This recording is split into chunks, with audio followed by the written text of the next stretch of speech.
Assalamualaikum warahmatullahi wabarakatuh. Saudara sekalian, apa khabar semua? Kita bertemu sekali lagi untuk menceritakan topik yang panas. Topik malam ini iaitu yang dinamakan anxiety dan cara mana kita cuba mengendalikannya, yang ada kaitannya dengan resah gelisah dan juga yang dinamakan pandemic burnout. Anxiety ataupun pandemic burnout, dua cerita yang berlainan tapi ada kaitan.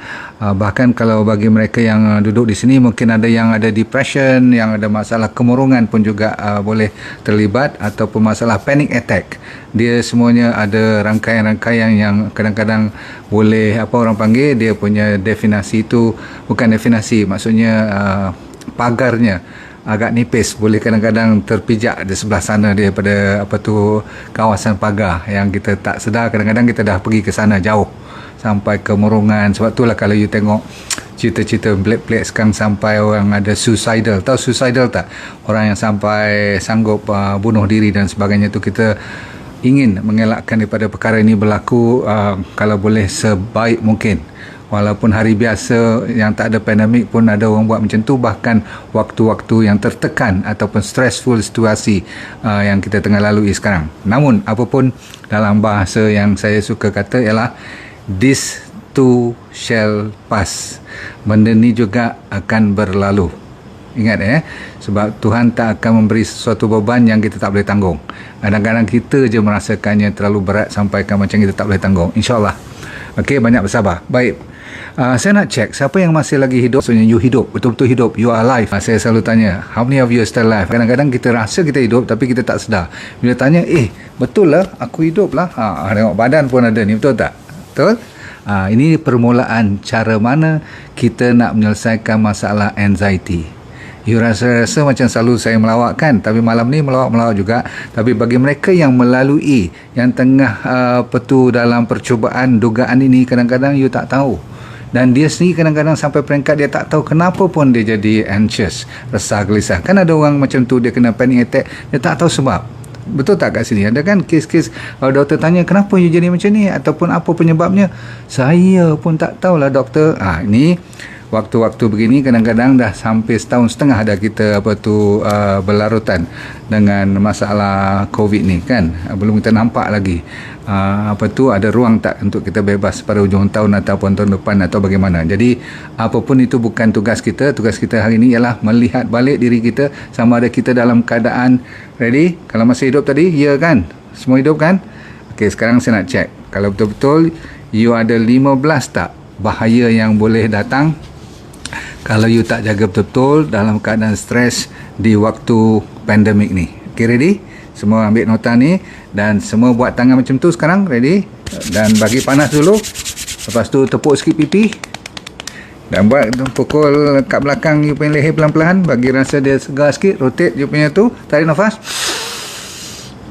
Lepas. Pun kita akan belajar nanti yang pernafasan ni pun ada mainkan peranannya. Jadi bukan kita setiap kita bicara tu tidak ada makna. Tadi saya kata this too shall pass. Benda ni juga akan berlalu. Kalau siapa panjang umur, kita sama-sama tengok dia akan berlalu. Okey, jari dah ada 10 tadi tu. Saya nak tengok berapa kali you tarik ke dalam. 1, 2. Kalau you kata yes, ada benda ni, you kata yes, you tarik 1. Kalau yes lagi 2. Kalau tak, you jangan tarik jari ke dalam. Ujung-ujungnya kita tengok berapa jari nanti. Okay, ready? Siap 10 jari? Okay, ready. Number 1. Soal suicidal tadi tak ada tapi itu adalah yang paling maksimum. Maksudnya saya tak mau sebut perkataan tu kan, tapi kita ambil cara berlapik sikit cakap lah, cabut nyawa. Jangan, okay? Jangan fikir dan jangan terbawa ke sana. Walaupun dah ada, bahkan orang Melayu pun ada, bukan kata orang bukan Islam pun, orang Islam pun dah ada buat cerita-cerita macam ni. Saya tak tahu, tapi kalau benar lah cerita tu, saya tak mau dengar figure dia pun, menakutkan. So kita harap jari tu tak ada langsung dalam pemikiran you, ataupun bahaya tu dalam proses pemikiran you. Okay, sila clear tu. Okay, jangan sekali layan benda tu. Nombor 2 ialah, ataupun ni yang sebenarnya nombor 1, saya tak mau kira yang pelik-pelik tu kan. Okay, sebab tak sanggup kita tengok. Okay, nombor 1 ialah heartbeat. Jantung anda dah lebih daripada 80. Siapa tahu jantung degupannya berapa waktu rehat. Waktu you tengah melihat saya sekarang ataupun dengar saya bagi sikit racing heartbeat, maksudnya you punya heartbeat lebih daripada 85-90. Ada kat sini tak? You dalam keadaan duduk ni, masih lagi 80 ke atas, okey, tarik satu. You tak sedar. Tapi dalam keadaan begini, kalau atas pada 90, terutama sekali, you harus tarik satu jari dulu, jangan panik, okey. Nombor dua, siapa yang rasa berpeluh badannya? Kadang-kadang tak pasal-pasal, waktu lepas hujan, orang lain semua pakai baju, you rasa macam panas je selalu. Dan memang you rasa peluh-peluh ataupun orang panggil apa tu, sikit-sikit kat hidung ni basah kan. Kadang-kadang you kena ambil tisu, lap muka semua tu, you rasa heran. Okay, you jarang macam tu. So sekarang ni senang sangat you berpeluh. Okey, nombor dua, tarik jari. Kalau ada, tak ada, let go.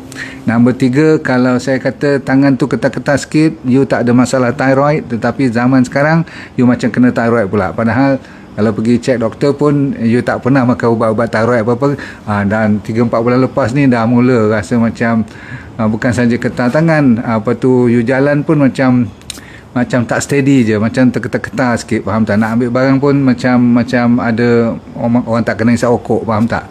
Orang kalau tak kena isap okok, tangan dia ketar tau. Okey, yang kaki isap okok lah. Okey, so shaking, badan you menggetar-getar. Okey, 3. Nombor 4, kalau you rasa throat you dah mula macam perit lah, bukan perit apa, you nak telan susah, dia macam constricted, macam tersekat kat situ. Okey, ada tak rasa? Bukan tersekat terus memang tak boleh nafas kan, tapi you rasa macam constricted throat, you punya kerongkong ni rasa macam tirus, dah jadi menguncup macam tu. Okey, maka kadang-kadang you macam nak panik lah tu kan. Dan juga you punya mulut rasa macam apa, macam kering, you rasa nak minum je selalu. Okey, check. Okey, nombor 5, pernafasan pula. Selalunya kita tak sedar pun pernafasan kita betul tak. Ada you sedar tak kalau you normal sekarang? Betul tak kan? You cuma nak tengok saya bersembang, you dapat nota sikit, you share, you tekan main-main tu, you lupa. Tapi kalau orang yang ada pernafasan problem, dia sedar, dia tahu, what's wrong with my pernafasan. Dulu tak rasa macam tersesak nafas.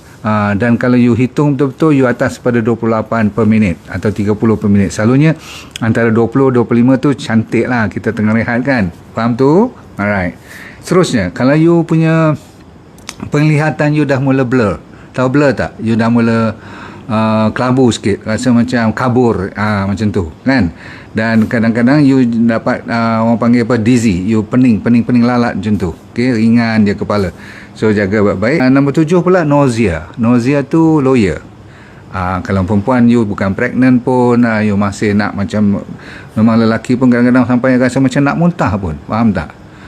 So setengah orang memang throw out because dia cannot take it anymore. Burn out ni maksudnya dah tak larat dah lesu dah dengan cerita ni, faham tak? Dah panik dah lama dah risau dah lama dah, sampai selalunya you boleh cope, you boleh melalui proses-proses stres ni, tapi sekarang macam dah tak boleh tahan dah. Dalam sukan selalu berlaku macam ni. You ambil tournament, katakan you pemain badminton kan, dulu saya pernah jadi doktor sukan di Majlis Sukan Negara kan, saya ikut mereka mana-mana. Kita boleh tengok dia punya performance tu.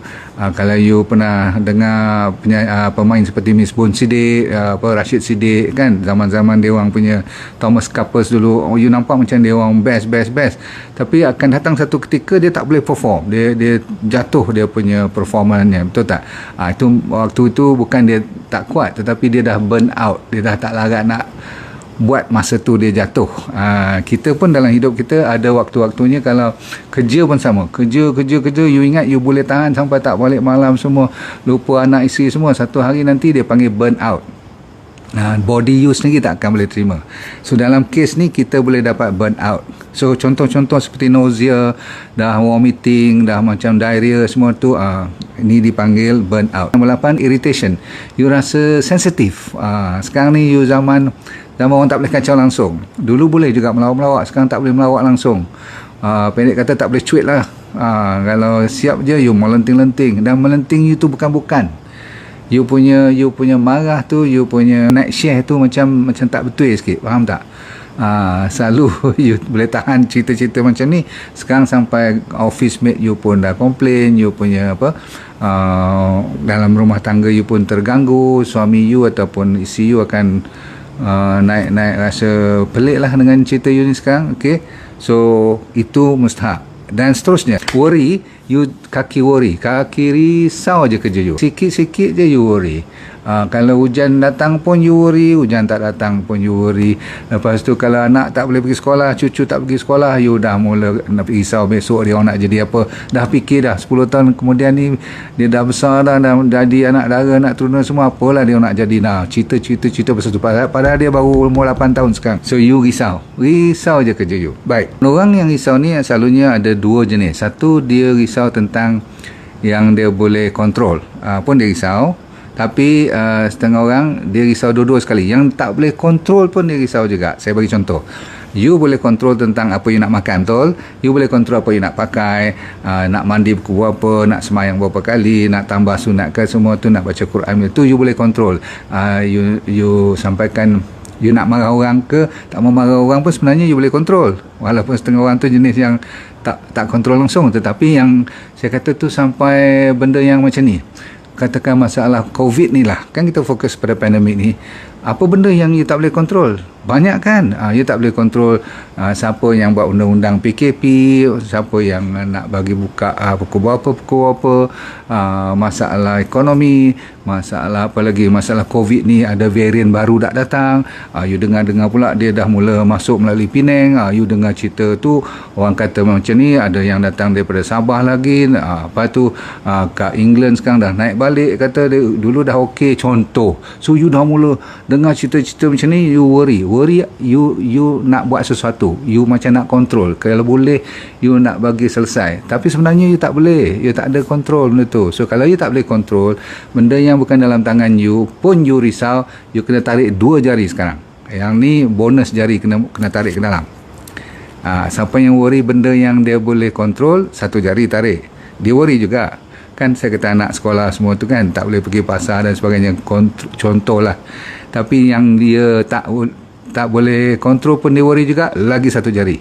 Okay, seterusnya ialah you ada poor concentration. You dah tak boleh fokus. You tak boleh fokus konsentrasi you kepada you duk biasa buat masakan ke, kerja ke, kadang-kadang terlupa nak berbual resepi tu resepi ni, apa, kepala you bercelaru. Next, kalau you ada blank mind you, minda you ada colour yang jadi blank, you macam lupa. Bila semayang tu habis, ayat-ayat tu selalu you baca macam orang kata apa, pejam mata pun boleh kan. Sekarang macam lupa je, blank terus, tak keluar. Bila cakap pun kadang-kadang ada perkataan-perkataan yang dulu memang senang you ingat, sekarang tak boleh ingat pula. Asyik apa. Okay, so jaga baik-baik. Okay, so dia panggil mind you jadi blank. Dan insomnia, tak boleh tidur, ataupun tidur yang terganggu, ataupun tidur yang tak cukup. Asalkan tidur tak ada kualiti lagi dah sekarang. Yes, one more. Okay. Dan fatigue, letih lesu. Seterusnya, nombor 14 ialah you suka sangat sekarang. Tadi saya kata suka worry, sekarang bukan worry, you suka fikir pula, macam you memang menjuruskan pemikiran you ke arah yang negatif saja. Tak ada satu yang you bangun daripada pagi sampai malam tu you suka benda yang nak cerita positif. Dan bila orang cerita pasal positif, you dengar buat tak dengar je kan. Tapi kalau cerita yang negatif, you suka dan you nak fokus. Dan buah mulut you, jalan cerita you selalunya benda yang negatif aja.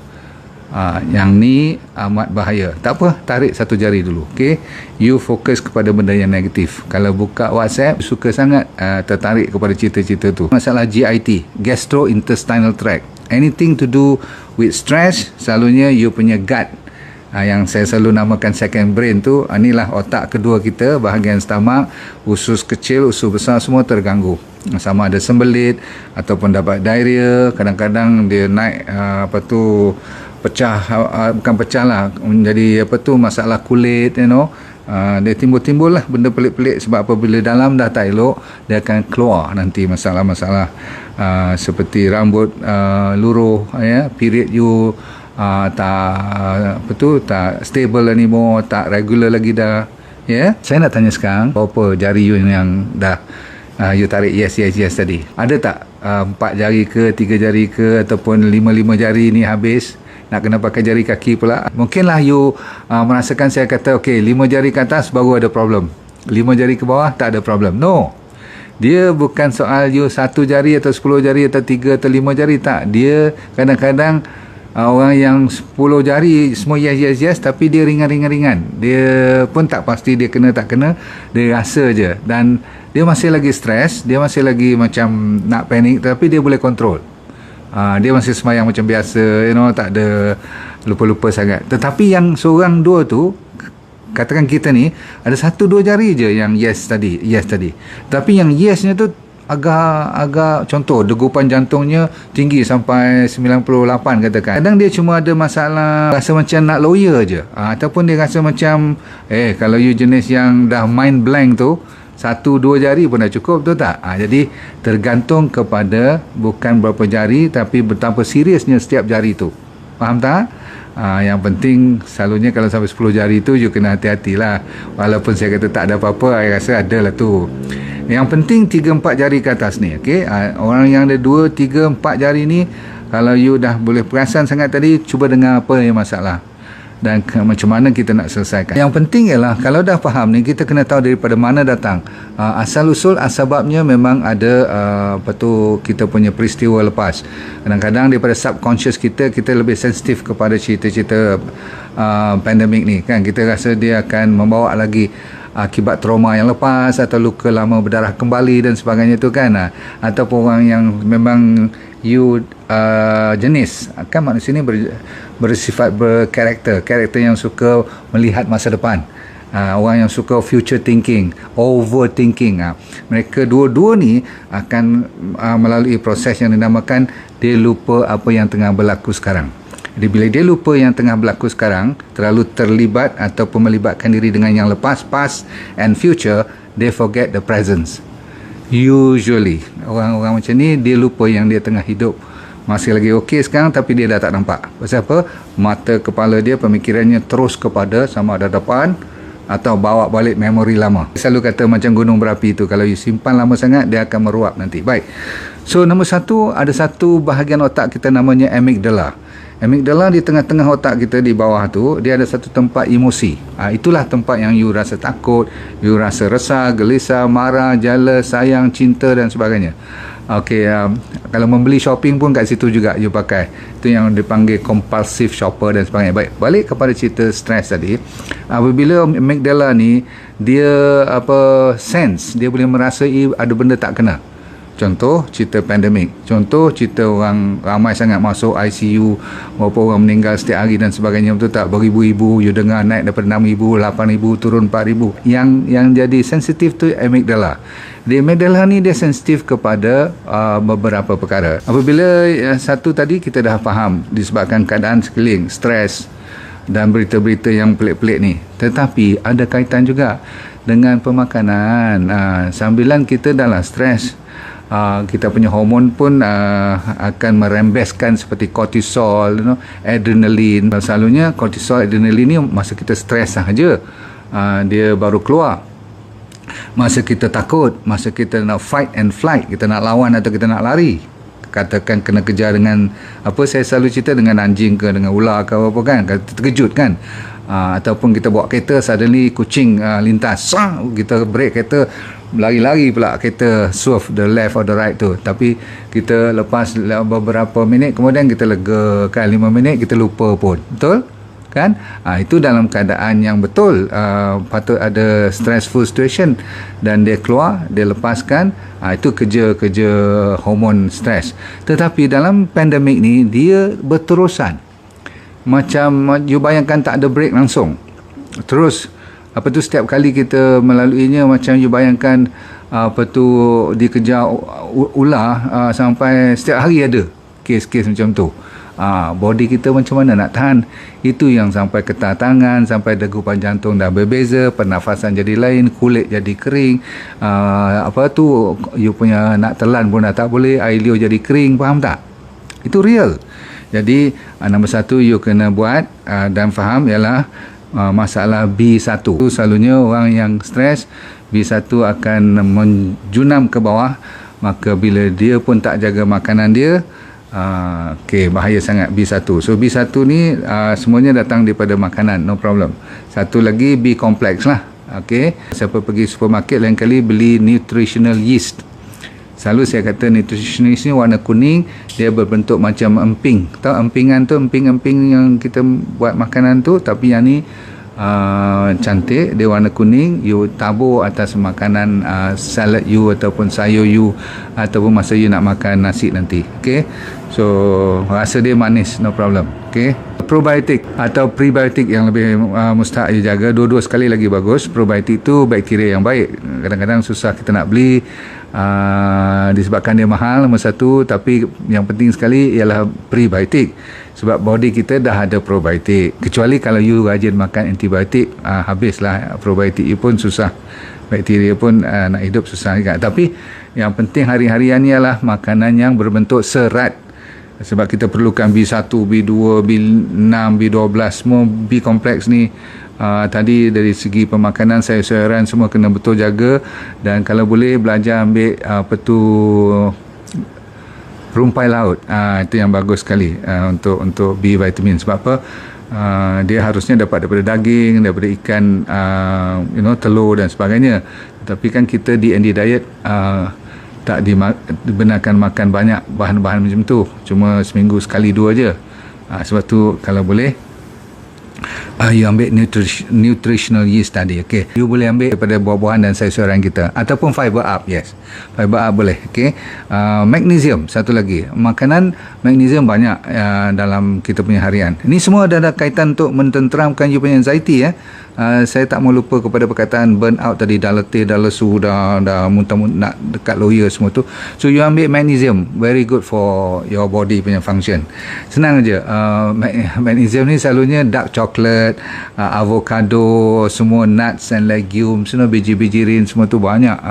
Ke kacang yang semua saya benarkan, kecuali kacang tanah, silakan. Okey, bagus sangat-sangat ni. Okey, you jangan takut sangat, ambil lebih kurang kalau kacang tu 2 genggam satu hari pun no problem. 2 genggam. Kalau kacang pistachio ke macadamia ke Brazil nut ke, silakan. Okey, baik. Environment yang you kena jaga sekarang ialah dia zaman sekarang terlalu banyak trigger. Tahu tak trigger? Dah lah you ada 15 masalah tadi, sekarang kalau ada orang cucuk lagi jadi orang. So nombor satu, tengok siapa yang you berkawan sekarang. Kalau dia jenis suka yang import cerita-cerita daripada luar negara ke atau dalam negara, dia suka dia suka jadi popular kalau dia hantar gambar ni. Kan setengah orang rasa dia popular kalau dia hantar banyak, padahal tak tahu orang suka tak suka, tetapi selalunya kalau orang respon dia lagi menjadi. So orang-orang macam ni you kena jauhkan. Okey, ataupun you jangan buka bila dia hantar. Boleh faham tak boleh faham? You dah tahu dah dia nak hantar jenis cerita apa ni kan. So tolong tolak ke tepi. Dan kadang-kadang tak ada kaitan dengan COVID pun, tidak ada kaitan dengan pandemik, tapi cerita-cerita yang menggerunkan, menakutkan, menyedihkan, cerita yang masuk neraka all the time. Sorry, jaga baik-baik, right? Sebab takut nanti kita semua dalam keadaan yang sedih dan murung saja. Tak nak. Okey, boleh tak? Samalah juga, tak naklah cerita yang opposite, yang sampai yang lucah pula tu, tak boleh lah kan. Sebab kita dalam keadaan diduga ni sekarang, betul tak? Sama juga dengan TV, kita dah tak tengok kan TV banyak daripada anda kan, betul tak? Ataupun Netflix ke apa-apa, jangan cari cerita-cerita yang inilah yang menyedihkan lagi. Dah cukup dah cerita kat luar. Lagi satu, WhatsApp group, Facebook, social media ni lah pendek cerita. Okey, berita-berita pun kalau boleh paling tinggi sehari sekali ke, kalau nak tengoklah juga. Itu pun berita yang boleh dipakai secara resmi. Kalau kawan hantarnya, kadang-kadang saya beberapa kali kena family saya ketawakan saya punya ingat cerita betul lah ni, rupanya 2 tahun lepas punya cerita. Adaptogen ni ada bahan-bahan makanan yang memberi you kenaikan. Seperti kalau saya bagi sekejap lagi, ada teh yang bunga-bunga yang you boleh pilih supaya dia boleh mententeramkan lagi dan boleh menjinak-jinakkan you punya monkey thoughts ni. Tahu tak? Otak kita ni macam kera sikit, dia suka lompat-lompat sekejap sana sekejap sini sekejap. Kalau biar je tak fokus apa-apa, dia mulalah kan, benda-benda dalam sembahyang pun dia boleh melompat-lompat, betul tak? Satu lagi, belajar pernafasan. Saya akan bagi contoh satu. Ambil berjalan jauh, maksudnya long walk. Jauh tu maksudnya dalam setengah jam lah kan. Okey, berjalan je, jangan nak lari-lari semua, relax je. Asalkan nafas tu masih lagi boleh kontrol, jangan sampai tercungap-cungap, tak boleh. Okey, sebab kita nak tenteram, kita tak nak ada competition, kita tak nak you nak proof apa-apa. You perlu sikit-sikit pun dah cukup, no problem. Lepas tu B1 yang paling kita jaga kalau dalam keadaan yang stres ataupun under pressure. Satu lagi, kalau you suka mengurut, boleh, siapa yang pandai, tapi zaman sekarang tak boleh lah pergi tempat-tempat yang luar daripada rumah you kan. So kalau dalam rumah tu siapa yang pandai, okey, suruh urut. You tahu kan tempat-tempat yang bagi tenang dan dia sendiri rasa sedap, you urut dia kat kawasan yang berkenaan tu. Okey, seterusnya omega 3, memang kita kebetulan omega 3 dan vitamin D3, K2 tu mustahak untuk you mempertahankan diri zaman-zaman sekarang ni, dari segi untuk bukan memperkuatkan badan you saja, menyihatkannya saja, tapi saya pertikaikan tentang stres. Okey, tentang masalah yang menakutkan ni, cerita-cerita yang sampai boleh jadi panik atau kemurungan. So selalunya saya bawa sachet inchi oil dengan herba gel. Herba gel kan ada dia punya chamomile, ada dia punya lagi satu hempedu bumi dan habatus sauda. Yang penting dua-dua ni memainkan peranan untuk stres pun. Sebab apa? Dia apabila badan you rasa segar dan sihat sikit, dia boleh mempertahankan diri dalam pada you tengah worry ni. Saya tak cerita ni bila you dengar cerita you buat apa yang saya suruh, dia boleh clear besok. No. Bahkan mungkin dia tak akan hilang langsung, tetapi you masih boleh bertahan dan boleh manage dia, boleh menguruskannya. Baik, seterusnya.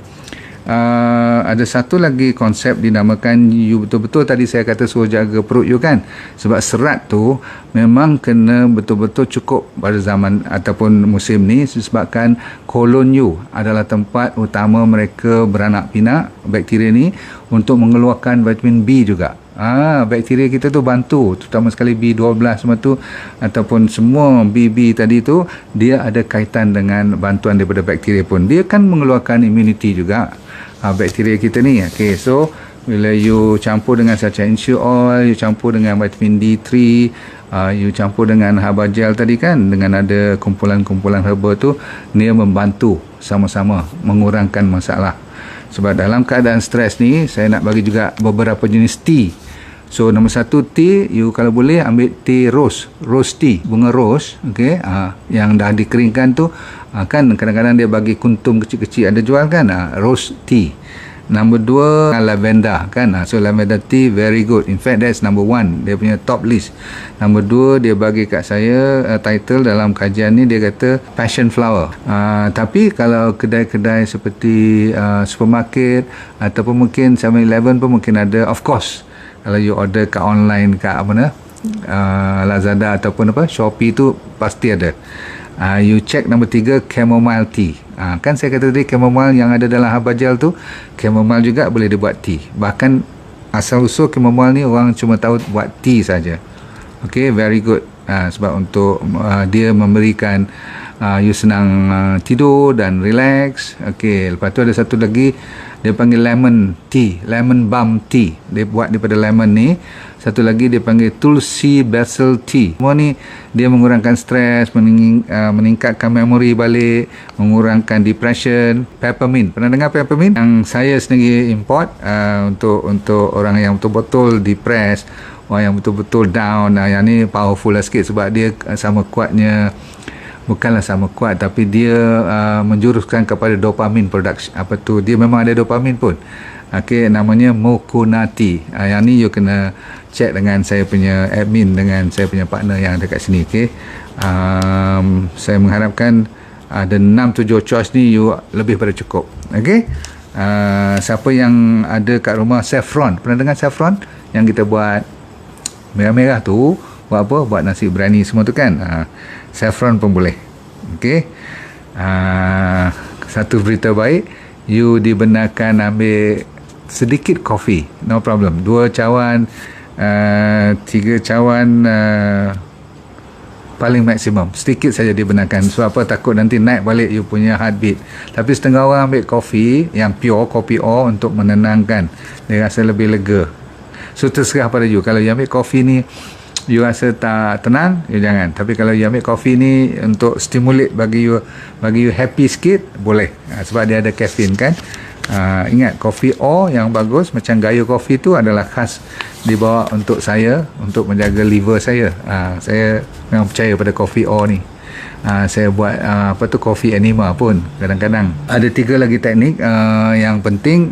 Jangan sekali-sekali you lupa kepada solat, istighfar dan doa. 3 ni adalah merupakan sebenarnya senjata yang paling kuat di zaman COVID ni. Kalau siapa yang tak masukkan bahagian roh ni atau rohaniah ni, dia dah tertinggal.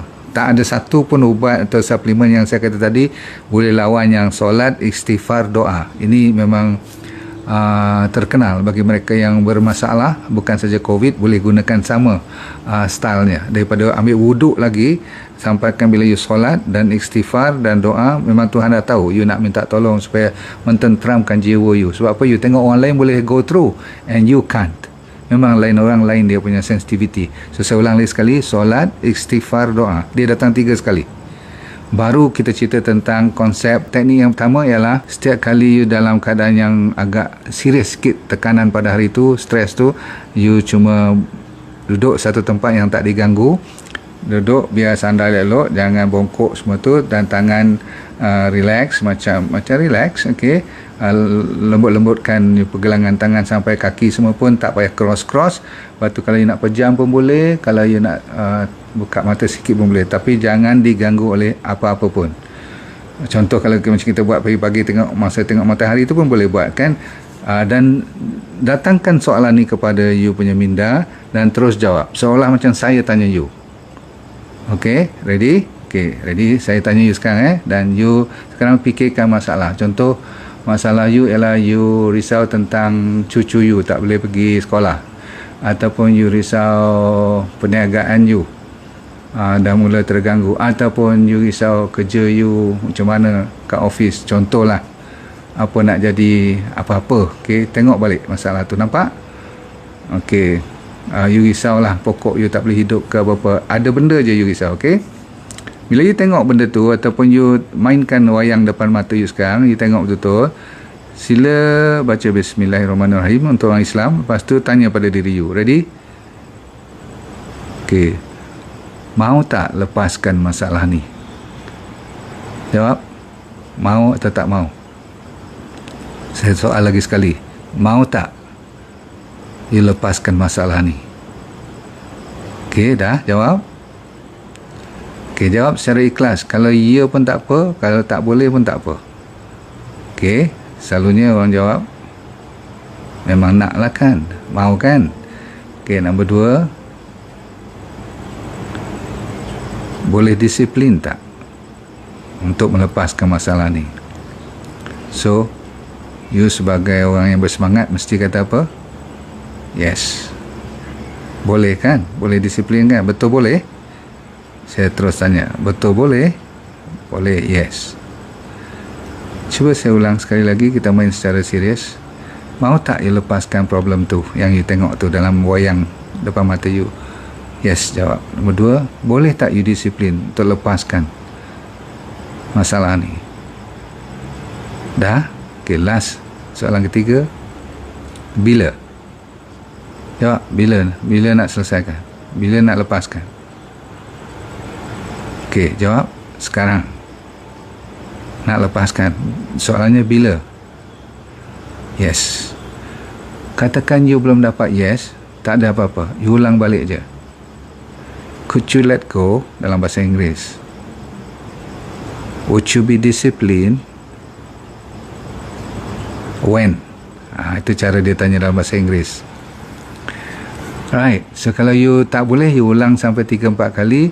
Kalau jawapannya masih lagi no, tak apa, biar dulu, nanti tengah hari you buat lagi sekali. So kita praktis ni 3 kali. Kalau dah boleh yes sekali sehari, esok ulang balik, sebab tak semestinya dia lepas terus. So perkataan penutupnya lah let go, feel good. Saya ulang, lepaskan, rasa bahagia. Lepaskan rasa indah. Lepaskan rasa cinta. Macam tu. So let go, feel good. Dah habis. Itu satu teknik. Walaupun saya bagi dalam masa sesingkat ni, harusnya kita ada workshop untuk saya betul-betul praktiskan you sampai setengah orang tu sampai dia boleh menangis pun, sebab rupa-rupanya dia tak sangka benda tu sebenarnya senang je nak lepas. Cuma selama ni dia mencengkam macam tak boleh lepas. Padahal buka aja tangan tu. Sebab all this got to do with you punya feeling. And feeling ni kadang-kadang keras dan melekat sampai kan degil nak keluar. Tapi nak dibantu. Alright. Bantuan terakhir pada malam ini ialah dengan pernafasan. Ready? Tarik nafas. Okey, melalui hidung. Kita belajar simple je malam ni. 5. Simpan 5. Boleh? Okey, kalau tak boleh 4 cukup. Ready? Tarik 4. Bilangan 4. 1. Tarik. Go. 1, 2, 3, 4. Simpan. 4, 3, 2, 1. Lepas. Kuat mulut pun boleh, kuat hidung pun boleh. Lepas tu biar jauh sikit. Biar 6 ke 8 ke. Bilangan. Contoh, 4, tarik, 4, simpan, 8 lepas. Bilangan dia. Okey, contoh. Kita buat bersama. Boleh tak? Ready? Let's go. Tarik nafas.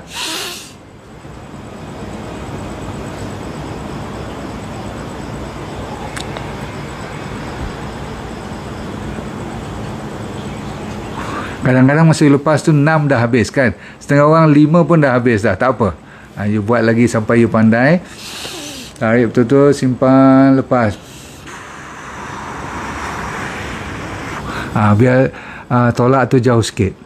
Sambilan tu you pergi balik nanti. Jangan lupa pada solat. Jangan lupa pada istighfar. Jangan lupa pada doa. Doa tu you mohon lah. Ya Allah, aku berdebar ni banyak sangat ni. Ya Allah, aku ada masalah lawyer lah, pening kepala ni. Masya Allah, masalah ni terlalu besar untuk aku tanggung. Kau saja yang tahu macam mana. Macam mendayu-dayu lah, tak apa. Tuhan tahu sangat. You cakap bahasa apa pun dia faham. Dengan syarat you ikhlas. Tapi dengan syarat solat dulu. Jangan minta doa saja, tak boleh. Okey, saya fahamlah anda tu lebih mahir daripada saya. Sebab tu saya selalu berkata yang anda adalah orang baik dan anda boleh baik. Dari apa sudut pun, kalau you sakit mana pun, saya percaya you boleh baik, dengan syarat you kena berdisiplin. Tadi saya dah tanya, mau tak you lepaskan masalah ini? Boleh tak you berdisiplin? Kalau boleh, bila nak start? Selalunya orang yang berdisiplin, kalau dia kata ya tadi, jawapannya sekarang juga. So terima kasih. Mulai sekarang you berjanji untuk cuba. Jangan putus asa. Tak boleh hari ni, buat lagi insya-Allah. Kan ingat, Tuhan tu sentiasa menduga kita. Okey, faham Okey, kita bertemu lagi di suatu masa yang terdekat. Saya mengharapkan you dapat manfaat pada malam ini. Dan seperti biasa, kita doakan yang terindah pada yang lain daripada di luar sana. Cuba tekan love, like dan share, dan kita bersama-sama lah banyak bersabar dalam soal ini. Terima kasih banyak. Kita jumpa lagi di suatu masa yang terdekat. Assalamualaikum warahmatullahi wabarakatuh. Terima kasih. Bye.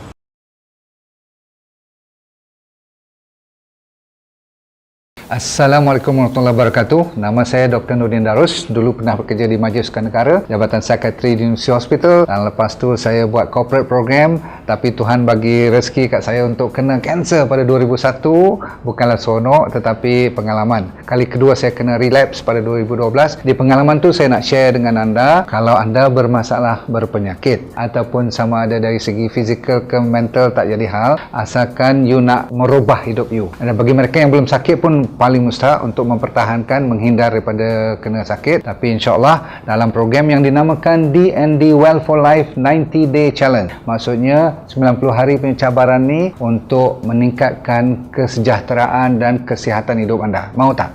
Okey, apa yang dia akan dapat dalam program tu, nanti kita akan ajar teknik-teknik macam mana nak menyelesaikan masalah penyakit dulu secara alami. Kita fokus kepada penyakit yang serius dulu. Kanser lah, diabetes, high blood pressure, kolesterol, jantung, jantung, untuk autoimun terutama sekali, arthritis, gout, masalah hormon dan sebagainya. Yang penting ialah kalau anda bermasalah emosi pun boleh kita tolong bantu. Yang penting sekali ialah teknik tu. Kita kena bagi kat you dalam masa 90 hari ni, seminggu demi seminggu, saya semacam coach you, iaitu teknik macam 7-day living, teknik 7 prinsip macam mana orang boleh sihat walafiat sepanjang hayat. Kita kena belajar.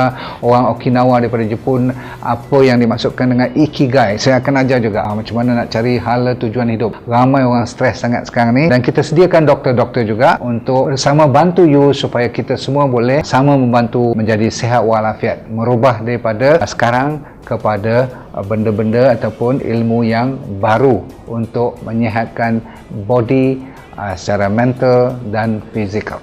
Okey.